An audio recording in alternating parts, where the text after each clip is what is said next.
Allez, avec vous, Laurence, on va ce matin jouer les explorateurs. Vous nous emmenez passer la nuit dans un monde très particulier. Oui, je vous emmène dans le poumon vert de la planète, dans la forêt amazonienne, qui couvre 95% du territoire guyanais. C'est bien la plus grande forêt tropicale protégée du monde, vous confirmez? Je confirme, avec le parc national des monts Tumuc-Umac, j'espère que je prononce bien, au Brésil, et le parc amazonien de Guyane. Ils s'étendent sur plus de 7 millions d'hectares. Alors, le parc national de la Guyane est également le plus vaste d'Europe. Cette forêt amazonienne représente 50 à 70% de la biodiversité mondiale. Et si vous vous promenez dans cette forêt, eh bien vous découvrirez une faune et une flore exceptionnelles avec des animaux emblématiques tels que le jaguar, on l'a vu, le toucan qui est l'oiseau emblématique de la Guyane, des anacondas. Donc, est-ce qu'une balade de nuit, justement... Alors, avec les anacondas, moins, mais avec les toucans, avec plaisir. Ouais, nous on prend les toucans, on vous laisse les anacondas. Vous nous amenez en balade?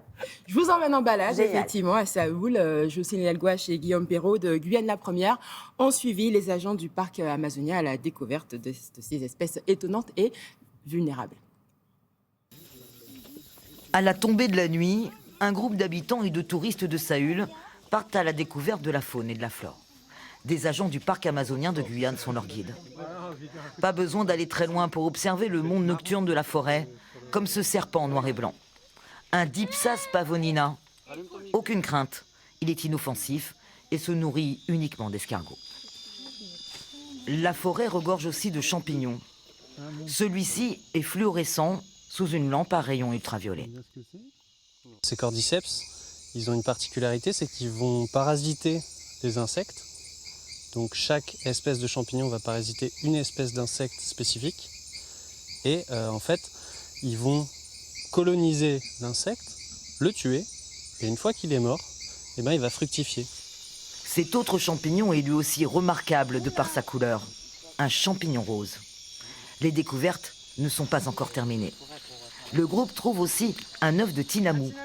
Cet oiseau a la particularité de pondre des œufs aux couleurs turquoises. Ce bel oiseau est surpris en plein sommeil. Un trogon rose alba, très étonné de ce réveil sous les flashs. On peut le voir aussi tout à fait de jour. Il est souvent immobile au bord des cours d'eau, par exemple. Les observations se poursuivent. À la cime des arbres se cache une petite grenouille, une grenouille de verre, appelée ainsi en raison de son poitrail translucide. Une espèce vulnérable en voie d'extinction. La forêt guyanaise abrite ainsi des milliers d'espèces. On peut trouver dans un hectare de forêt amazonienne plus d'espèces d'arbres qu'on peut en trouver dans toute l'Europe entière. Donc c'est quand même un niveau de biodiversité qui n'a rien à comparable avec la France hexagonale. Les agents du parc amazonien ont recensé durant 3 ans la faune, la flore et les champignons sur le territoire de Saül. Près de 4600 espèces référencées. L'inventaire a permis aussi de découvrir plus de 200 espèces, jusqu'alors jamais décrites en Guyane. Faut pas être phobique, mais c'est extraordinaire ce qu'on vient de Oui, c'est découvrir. extraordinaire. Mais bon, c'est une biodiversité qui est menacée, mais c'est Bien vrai sûr. qu'effectivement...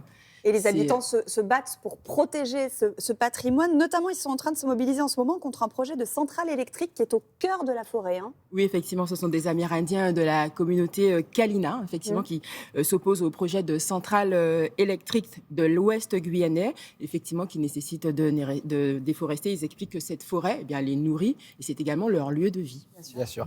Et si on fait un point sur cette déforestation donc de la forêt amazonienne, elle enregistre hélas de nouveaux records, c'est ça, Laurence? Oui, l'Amazonie a perdu 360 km² de forêt sur les 3 premières semaines de l'année, le pire bilan depuis le début des observations satellites en 2015. En novembre, l'Institut national des recherches spatiales au Brésil avait déjà annoncé que le déboisement s'était étendu sur 13 235 km² sur la période d'août 2020 à juillet 2021. C'est du jamais vu en 15 ans. Merci beaucoup, Laurence.